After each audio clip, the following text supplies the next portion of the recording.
Hello everyone, स्वागत है आप सभी का अपने चैनल तारिसा एकेडमी पर। आज के लेक्चर में हम हमारी session biology for competitive examination के 6th chapter that is reproductive system पढ़ेंगे। इस चैप्टर में हमारे टॉपिक्स इस प्रकार होंगे। सबसे पहले asexual reproduction, sexual reproduction in plants, sexual reproduction in humans, mail reproductive system, female reproductive system, menstrual cycle and आखिरी में fertilisation. These all are the topics of today's lecture, that is reproductive system. Okay, चलिए start करते हैं। Reproductive system, प्रजनन तंत्र। Reproductive systems जो हैं वो आपको दो प्रकार से होते हैं। एक को एसेक्सुअल रिप्रोडक्शन बोला जाता है और दूसरा सेक्सुअल रिप्रोडक्शन। एसेक्सुअल रिप्रोडक्शन यानी कि अलैंगिक प्रजनन एंड सेक्सुअल रिप्रोडक्शन यानी कि लैंगिक प्रजनन।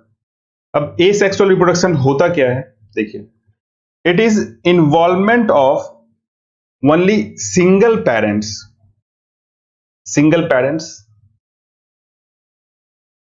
To produce young ones. सिर्फ यहां पे एक इंडिविजुअल जो है आपको अपने यंग वन को, अपने बच्चे को जन्म देता है। This is asexual reproduction. And sexual reproduction में क्या होता है, यहां पे involvement of two organism, male and female, and दोनों मिलके अपने यंग वन को प्रोड्यूस करते हैं। That is sexual reproduction. Okay, involvement of two organism to produce young ones. And यहां पे आपके सिंगल ऑर्गेनिज्म जो है वो आपको अपने यंग वन को प्रोड्यूस करते हैं। अंडरस्टैंड? चलिए नाउ हम लोग देखेंगे एसेक्सुअल रिप्रोडक्शन विभिन्न प्रकार के ऑर्गेनिज्म में किस प्रकार से होते हैं। ठीक है, सबसे पहले एसेक्सुअल में बाइनरी फिजन हम लोग पढ़ते हैं। यहां पे आपको सिर्फ एग्जांपल्स याद रखने हैं और मैं इसे डिटेल में आपको समझा देता हूं। इससे ज्यादा आपको जानने की जरूरत नहीं है क्योंकि आपके एग्जामिनेशंस में सिर्फ एग्जांपल्स पूछे जाते हैं, कौन सा मोड ऑफ रिप्रोडक्शन कौन से ऑर्गेनिज्म में होता है। ठीक है, देखिए बाइनरी फिजन में क्या होता है। It is present in amoeba. ये आपको अमीबा और यूग्लिना में होता है। See, amoeba is a irregular shaped organism. इनमें न्यूक्लियस होते हैं। ये आपके पेरेंट अमीबा है, देख लें न्यूक्लियस। देन आफ्टर इनके न्यूक्लियस सबसे पहले इलोंगेट करेंगे। न्यूक्लियस आपको इस तरह से जो है ना इलोंगेट करेगा। न्यूक्लियस इलोंगेशन के बाद जो है न्यूक्लियस का डेवलपमेंट होगा। न्यूक्लियस आपको दो पार्ट में टूटेगा।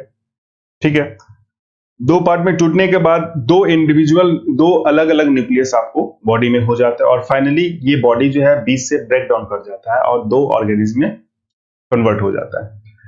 तो देख सकते हैं आप यहां पे involvement of single organism which take part in asexual reproduction. Okay, एक ऑर्गेनिज्म से आपको किस प्रकार से दो ऑर्गेनिज्म बने। This is the mode of asexual reproduction present in amoeba and euglena. Okay, now second one is multiple fission. Multiple fission में क्या होता है, ऑर्गेनिज्म के अंदर, सेल के अंदर एक न्यूक्लियस है। एक न्यूक्लियस जो है वो आपको बहुत सारे न्यूक्लियस में डिवाइड हो जाता है। एक न्यूक्लियस बहुत सारे न्यूक्लियस में डिवाइड हो जाते हैं और फाइनली सारे न्यूक्लियस जो है वो अपना अपना सेल बनाने की कोशिश करते हैं।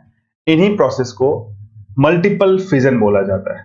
ठीक है, multiple fission. It is present in Chlamydomonas and algae.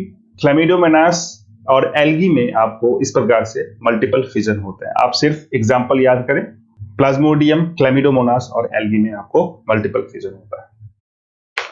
Then after budding कहां होते हैं, best example that is hydra. आपके एग्जामिनेशन में बहुत बार पूछे गए हैं बडिंग कहां होता है, हाइड्रा एंड ईस्ट में। देखिए हाइड्रा में क्या होता है, इस तरह से बॉडी पे स्मॉल आउटग्रोथ निकलता है, दैट इज कॉल्ड बड। ठीक है, ओके, ये बड आपको विथ सर्टेन टाइम्स ये ग्रो करेंगे, इलोंगेट होंगे और फाइनली जो है बॉडी से ये कट के अलग हो जाता है, दैट इज बडिंग। ओके, इसे बडिंग कहते हैं, present in hydra. Very important.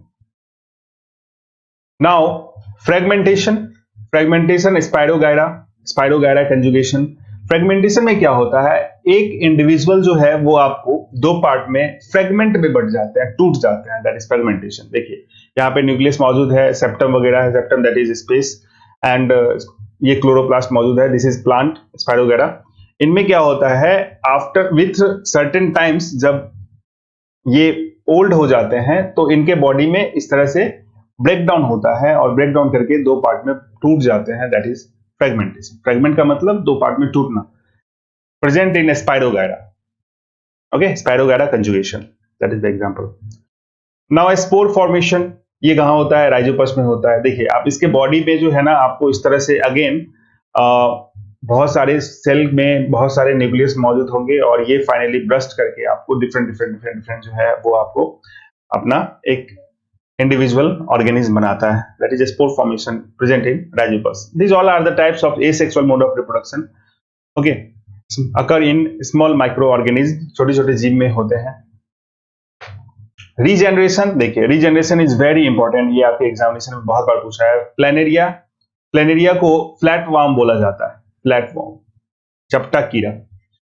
Planaria is just like this, okay. Platyhelminthes, आप जब एनिमल किंगडम पढ़ेंगे तो प्लेटीहेलमिन्थिस में एक फाइलम है, दैट फाइलम में आपको प्लेनेरिया आता है। ये पेरेंट प्लेनेरिया है। इनके बॉडी आफ्टर मैच्योर होने के बाद इनके बॉडी डिफरेंट पार्ट में ब्रेक डाउन करेंगे, टूट जाते हैं और सारे पार्ट अपने अपने अलग एक इंडिविजुअल बना लेते हैं रीजेनरेट करके, ठीक है। रीजेनरेशन का मतलब ग्रो करना, रीग्रो, ओके। ऐसा केस जो है आपने घर में भी देखा होगा, जब छिपकली के पूंछ जो है वो आपको टूट के गिर जाते हैं तो उनके बॉडी में अगेन दोबारा जो है उसके पूंछ जो है ग्रो करने लगता है, that is regeneration. It is also the best example for regeneration, okay. तो रीजेनरेशन में ऐसे होता है। Now vegetative propagation, vegetative propagation में हम लोग की मदद से जो है ना आपको एक ऑर्गेनिज्म से आपको बहुत सारे जीव बनाए जाते हैं with the help of us. जैसे कि वेजिटेटिव प्रोपेगेशन में आप सबसे पहले देखेंगे कटिंग। कटिंग क्या होता है, ग्रेप्स वगैरह और शुगरकेन की खेती जब करते हैं तो उनके बॉडी को, उनके स्टेम को कट करके लगाया जाता है। देखिए ये ग्रेप्स हैं, ग्रेप्स के स्टेम को किस तरह से कट करके ग्रो करवाया जा रहा है, okay, this is cutting. Then after grafting, grafting में क्या होता है, आप दो high yielding variety of plants को मर्ज करके एक नया प्लांट्स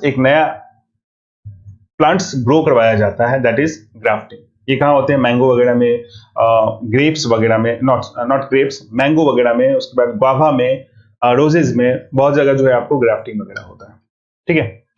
लेयरिंग, लेयरिंग क्या होता है, दैट इज परत चढ़ाना। लेयरिंग में क्या होते हैं, जैसे ये इसके बेस्ट एग्जांपल है आपके चमेली, जैस्मिन। जैस्मिन में क्या होता है, इस तरह से इनके स्टेम जो है वो आपको ऑन द अर्थ सरफेस ये इस तरह से फैले हुए होते हैं, तो इन पे आप अगर मिट्टी डाल दोगे तो ये यहां से जो है ना नए प्लांट ग्रो करना शुरू कर देंगे, दैट इज लेयरिंग, ओके। इन्हें लेयरिंग बोला जाता है। लेयरिंग, मिट्टी परत जमाना जिसे बोलता है, परत चढ़ाना। ये सारे जो है वेजिटेटिव प्रोपेगेशन है, ये सारे मोड जो है हम लोगों के द्वारा जो है किया जाता है इन एसेक्सुअल मोड ऑफ रिप्रोडक्शन में। Now sexual reproduction in plants, plants में सेक्सुअल रिप्रोडक्शन किस प्रकार से होता है, यहां से भी क्वेश्चंस आपको देखने को मिले हैं। देखिए this is plants flower, this is flower on which male reproductive part and female reproductive part both are present. ऐसे प्लांट्स को हर्माफ्रोडाइट्स बोला जाता है। हर्माफ्रोडाइट्स में मेल रिप्रोडक्टिव ऑर्गन और फीमेल रिप्रोडक्टिव ऑर्गन दोनों एक ही फ्लावर पे मौजूद होते हैं। ये आपके मेल रिप्रोडक्टिव ऑर्गन है जिसे एंथर बोला जाता है, और this is female reproductive organ जिसे स्टिग्मा बोला जाता है, स्टिग्मा, स्टाइलम, ओवरी, ठीक है। आप यहाँ पे इंडिविजुअली देख सकते हैं, this is structure of stamen. Stamen में आ जाते हैं एंथर और फिलामेंट, एंड ये आपके स्ट्रक्चर ऑफ कार्पेल, कार्पेल में आ जाता है स्टिग्मा, स्टाइल एंड ओवरी, ठीक है। This is female reproductive organ, this is male reproductive organ. Now इसमें होता क्या है देखते हैं। देखिए ये जो है ना डिफरेंट एजेंट के द्वारा जो है इन एंथर पे, जो मैंने आपको मेल रिप्रोडक्टिव पार्ट बताया, इस एंथर पे पॉलन ग्रेन मौजूद होते हैं, पॉलन ग्रेन, ठीक है। ये पॉलन ग्रेन को डिफरेंट डिफरेंट एजेंट के द्वारा या फिर कह सकते हैं आप बटरफ्लाई और बहुत सारे इंसेक्ट्स के द्वारा जो है इन्हें सक किया जाता है, और सक करने के बाद आपको ये जाके दूसरे फ्लावर के फीमेल पार्ट में ये आपको डाल देंगे। ठीक है, फीमेल पार्ट में ये पॉलन को ये छोड़ देते हैं। तो इस प्रोसेस को पॉलिनेशन बोला जाता है। Pollination it is the transfer of pollen grain from anther to stigma. ठीक है, पॉलिनेशन अब दो तरह के होते हैं, एक सेल्फ पॉलिनेशन, दूसरा क्रॉस पॉलिनेशन। सेल्फ पॉलिनेशन में क्या होता है, अगर कोई बटरफ्लाई एक फ्लावर के पॉलन ग्रेन को उठा के उसी फ्लावर के स्टिग्मा में डालेंगे तो that is called self pollination. यहां देख सकते हैं आप, एक ही फ्लावर के पॉलन को उठा के उसी फ्लावर के स्टिग्मा तक पॉलन ग्रेन को अगर पहुंचाया जाता है तो that is called self pollination. और क्रॉस पॉलिनेशन क्या होता है, जब एक फ्लावर के एंथर से पॉलन ग्रेन को उठा के अगर आप दूसरे फ्लावर के female part that is stigma में आप उसे पॉलन ग्रेन को डाल रहे हैं, that process is called cross pollination. Pollination यानी कि परागन। ठीक है, परागन जिसे बोला जाता है। अब एजेंट ऑफ पॉलिनेशन आपके एग्जामिनेशन में पूछे गए हैं। वो एजेंट कौन कौन से हैं? सबसे पहला एनिमोफिली। एनिमोफिली विंड के द्वारा, हवा के द्वारा जो है ये पॉलन ग्रेन उड़ के आपको एक से दूसरे फ्लावर पे पहुंचता है। देन आफ्टर हाइड्रोफिली, पानी के द्वारा भी जो है आपको एक जगह से दूसरे जगह तक पॉलन ग्रेन ट्रांसफर होते हैं। इंटोमोफिली में इंसेक्ट्स के द्वारा जो है वो आपको पॉलन ग्रेन एक जगह से दूसरे जगह तक पहुंचाया जाता है। देन आफ्टर ऑर्निथोफिली में आपको बर्ड्स के द्वारा पॉलन ग्रेन को पहुंचाया जाता है। चिरोप्टेरोफिली में बैट्स के द्वारा जो है वो आपको चमगादड़ के द्वारा जो है यहाँ पहुंचाया जाता है। और लास्ट वन इज मेलाकोफिली में स्नेल्स, घोंघा वगैरह के द्वारा जो है वो आपको पहुंचाया जाता है। These are the agents which help in transfer of pollen grain from anther to stigma. Okay, that's the pollination. यहां से क्वेश्चन आपको मिले हैं। Now sexual reproduction in humans. अब ह्यूमंस में सेक्सुअल रिप्रोडक्शन किस प्रकार से होते हैं? ठीक है, सेक्सुअल रिप्रोडक्शन इन ह्यूमंस, चलिए देखते हैं। सबसे पहले बॉडी में प्राइमरी सेक्सुअल ऑर्गन होते हैं कुछ। ठीक है, primary sexual organ are called gonad. Gonad बोला जाता है प्राइमरी सेक्सुअल ऑर्गन को। They produce sex cell. Gonads का काम क्या होता है? सेक्स सेल या फिर गैमेट प्रोड्यूस करना। जैसे कि मेल में आपको स्पर्म का प्रोडक्शन एंड फीमेल में ओवा का प्रोडक्शन, ये आपको गैमेट होते हैं। ठीक है, male gamete and female gamete. तो ये कहां से प्रोड्यूस होते हैं? तो ये आपको मेल में जो सेक्स ऑर्गन है दैट इज टेस्टिस से स्पर्म प्रोड्यूस होता है। एंड ओवा में जो है वो आपको ओवरीज से जो है ना ओवा प्रोड्यूस होता है। तो इन टेस्टिस एंड ओवरीज को गोनाड बोला जाता है, that is male sex organ. Okay, now the gonad of male are called testis. Male के गोनाड जो है उन्हें टेस्टिस बोले जाते हैं, विच प्रोड्यूस स्पर्म, जो स्पर्म को प्रोड्यूस करवाता है। And the gonad of female are called ovaries. Female के गोनाड्स को ओवरीज बोला जाता है, विच प्रोड्यूस ओवा, जो ओवा प्रोड्यूस करते हैं। अब हमारे प्राइमरी सेक्सुअल ऑर्गन के अलावा बॉडी में कुछ सेकेंडरी सेक्सुअल कैरेक्टरिस्टिक भी होते हैं। सेकेंडरी सेक्सुअल कैरेक्टरिस्टिक कहने का मतलब क्या? द्वितीय लैंगिक लक्षण।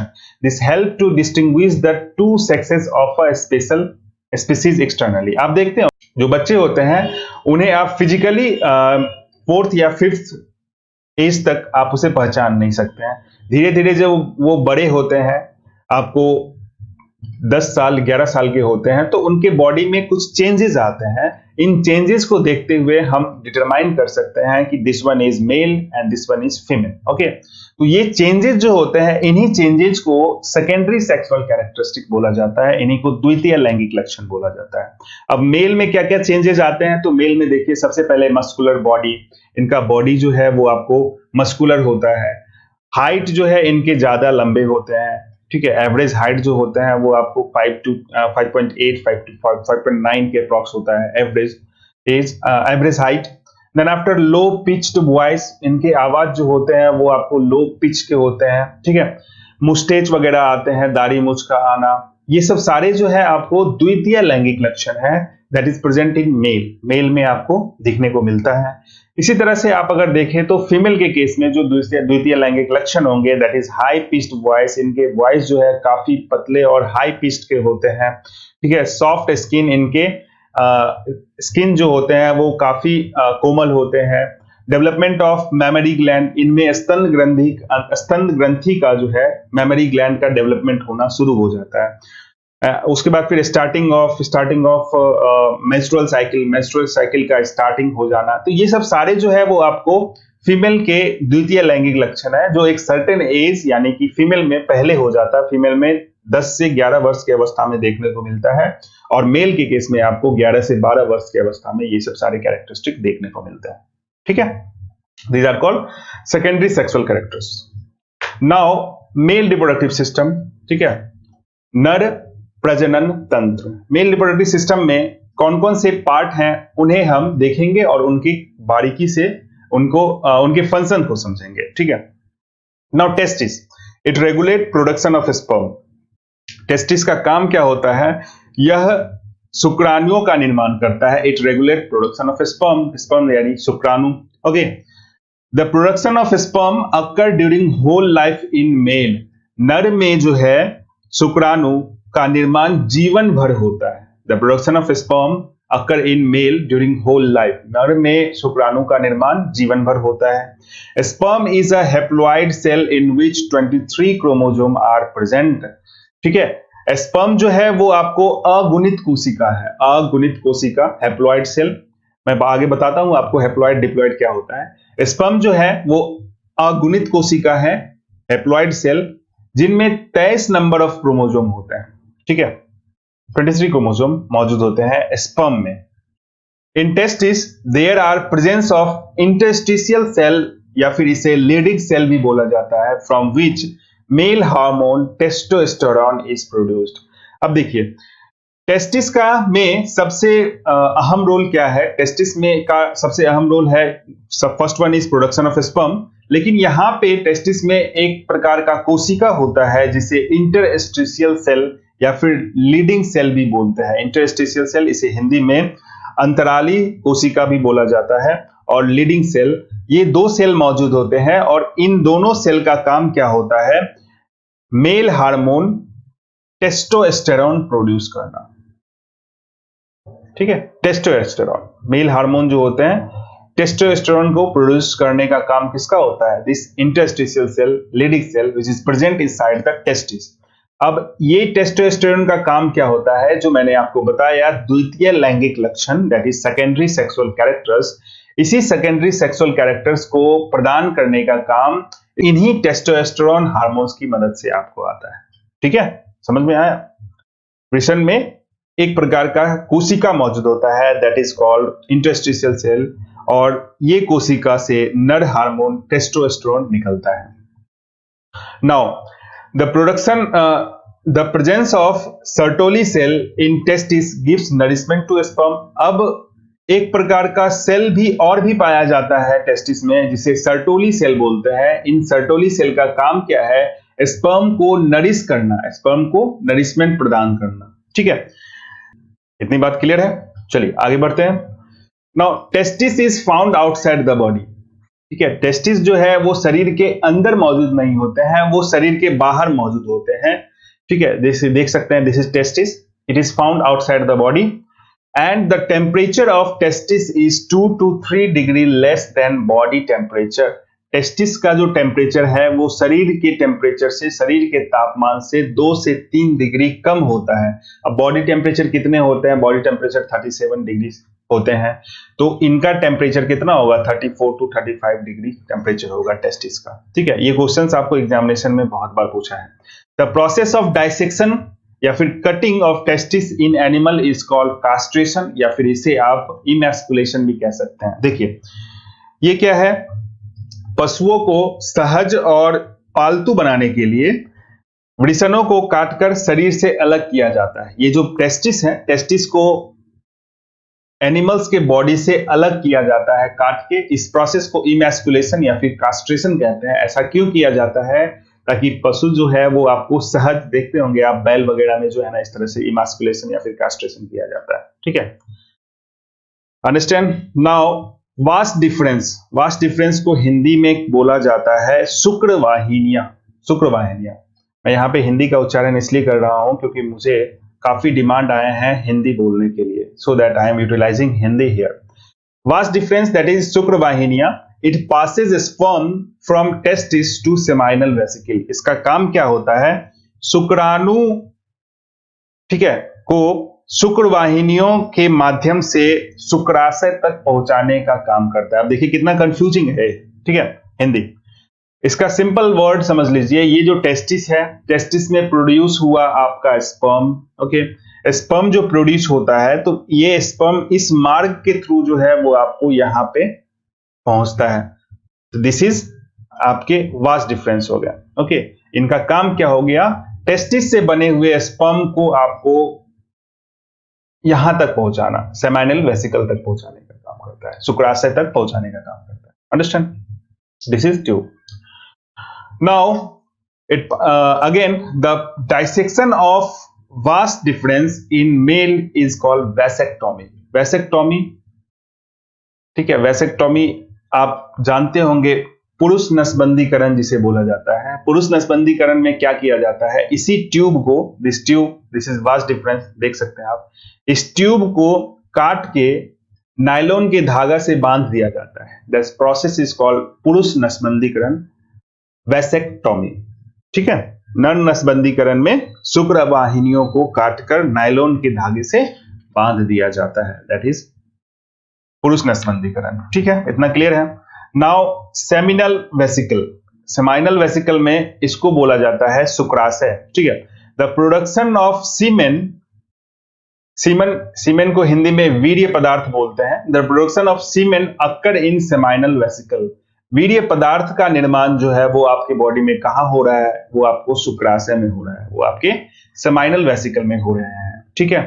Then after penis, in male urine and sperm both passes from same path या फिर ट्यूब। आप समझ सकते हैं इस तरह से कि मेल में, ठीक है, एक ही ट्यूब मौजूद होते हैं, इसी ट्यूब के थ्रू आपके यूरिन का भी बॉडी से एक्सपेल आउट होता है एंड स्पर्म भी जो है वो आपको इसी ट्यूब के जरिए बॉडी से एक्सपेल आउट होता है।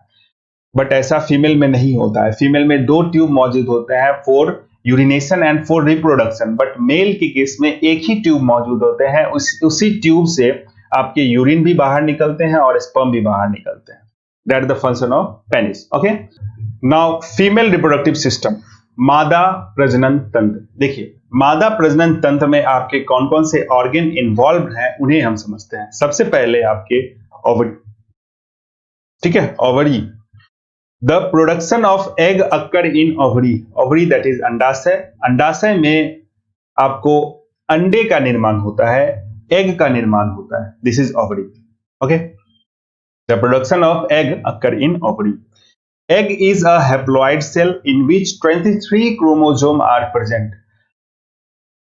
अंडाणु जो है, ये एग जो है, ये भी एक प्रकार का हैप्लॉइड सेल है, अगुणित कोशिका है जिसमें 23 क्रोमोसोम मौजूद होते हैं। मेल में हमने देखा था, मेल में जो है टेस्टिस से जो स्पर्म बने, ये स्पर्म भी आपके अगुणित कोशिका होते हैं जिनमें 23 क्रोमोसोम मौजूद होता है। जैसे कि आप यहाँ पे एग्जाम्पल के तौर पे समझ सकते हैं, वैसे मैं आगे आपको समझाने वाला हूं, बट यहाँ पे समझ लें। देखिए मेल से स्पर्म निकला और फीमेल से ओवा निकला। स्पर्म जो होते हैं इसमें 23 क्रोमोसोम मौजूद होते हैं और ओवा में भी 23 क्रोमोसोम मौजूद होते हैं। ये आपके हैप्लॉइड सेल होते हैं, ये भी आपके हैप्लॉइड सेल होते हैं। दोनों जब फर्टिलाइज करेगा, जब निषेचन की क्रिया होगी, तो आफ्टर फर्टिलाइजेशन जाइगोट बनेंगे जिसमें 23 मेल से और 23 फीमेल से क्रोमोसोम आके 46 क्रोमोसोम हमारे बॉडी में बनते हैं और यही आपको आगे बेबी का निर्माण करता है। तो हमारे बॉडी में 46 क्रोमोसोम होते हैं, बट हमारे जो स्पर्म है और ओवा है इनमें 23 क्रोमोसोम होते हैं। इन्हीं 23 क्रोमोसोम को अगुणित कोशिका बोला जाता है, दैट इज हैप्लॉइड सेल बोला जाता है। क्लियर है? The follicle cell present inside the ovary produce female hormone that is estrogen. देखिए आप इसे इस तरह से समझे क्लियरली। सी, फीमेल में दो ओवरी होते हैं, ठीक है, फीमेल के अंदर 2 ओवरी होते हैं दोनों साइड में। मैंने एक ओवरी को लिया है। ओवरी के अंदर एक प्रकार का कोशिका होता है, that cell is called follicle cell. Follicle cell, इस फॉलिकल सेल को हिंदी में पुटिक कोशिका बोलते हैं, पुटिक कोशिका, ठीक है। इसी फॉलिकल सेल से आपके बॉडी में एक प्रकार का हार्मोन होता है, that hormone is called estrogen. ठीक है, ईस्ट्रोजन।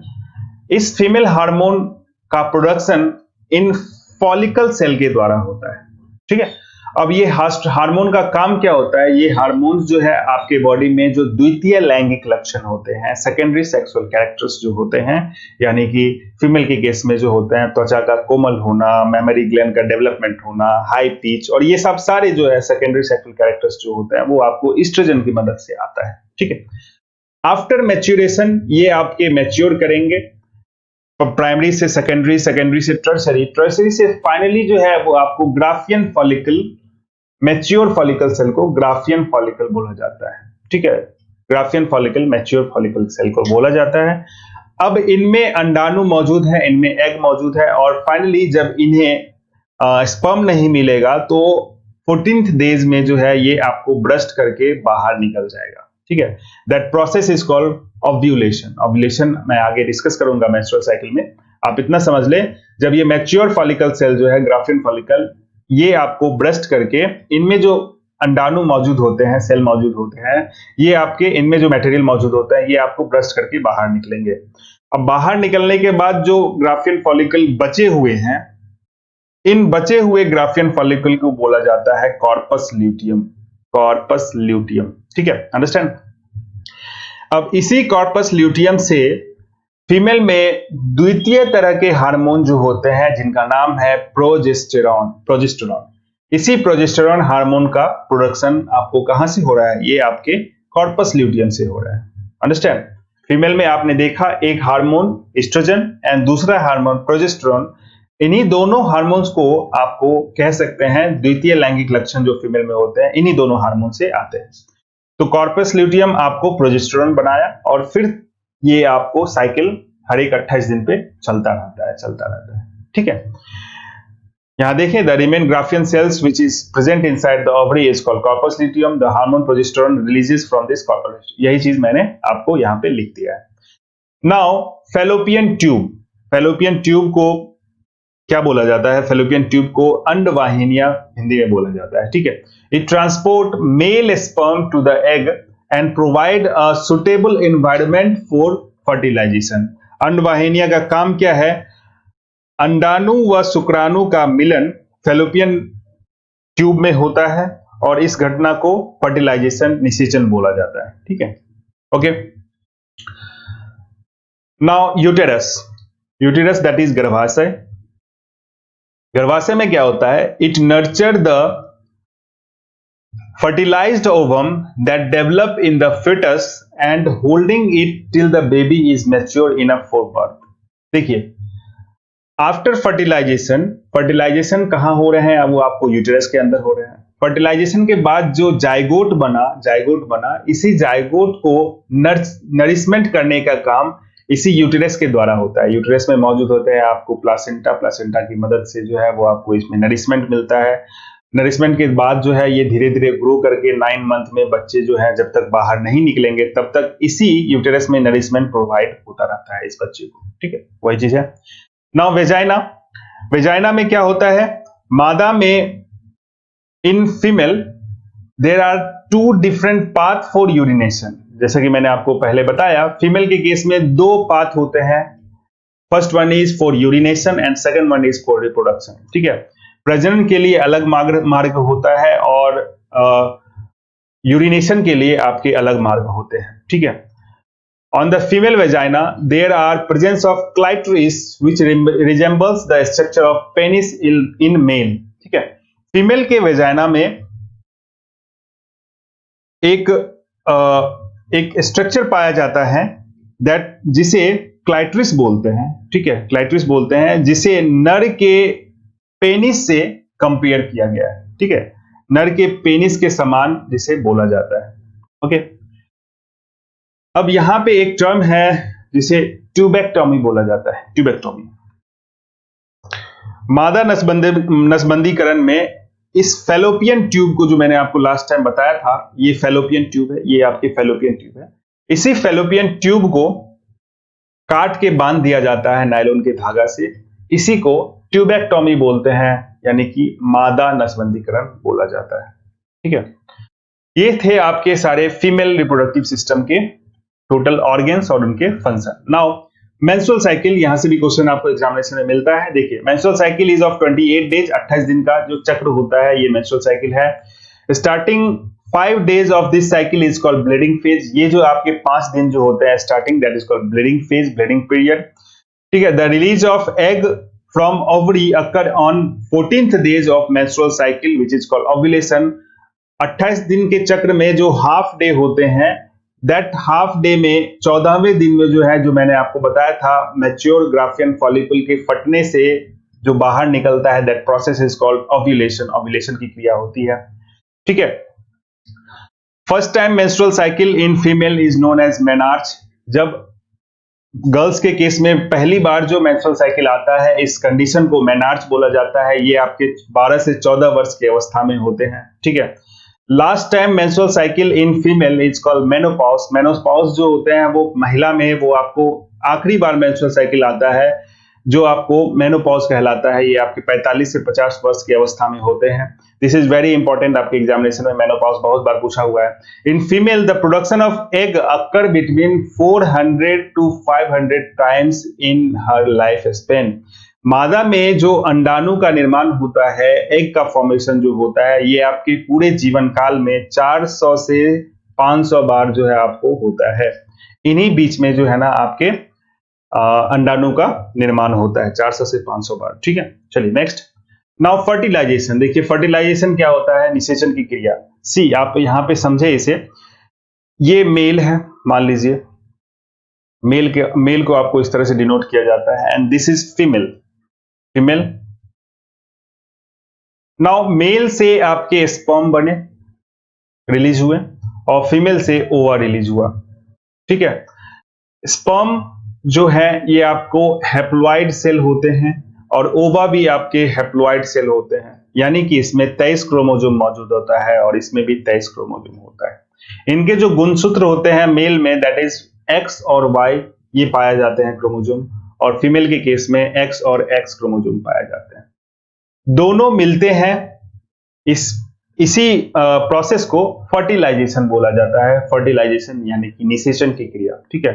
फर्टिलाइजेशन के बाद जो है ये आपको जाइगोट बने, एक प्रकार का सेल बनता है जिसे जाइगोट बोला जाता है। जाइगोट, इनमें आपको 46 क्रोमोसोम मौजूद होते हैं, और ये जो क्रोमोसोम है that is diploid, diploid in nature, यानी कि गुणित कोशिका। 46 क्रोमोसोम मौजूद होते हैं, और आफ्टर 9 मंथ्स यही आपको, ये प्रोसेस देख रहे हैं आप, ये आफ्टर 9 मंथ ये आपको बेबी में कन्वर्ट हो जाता है।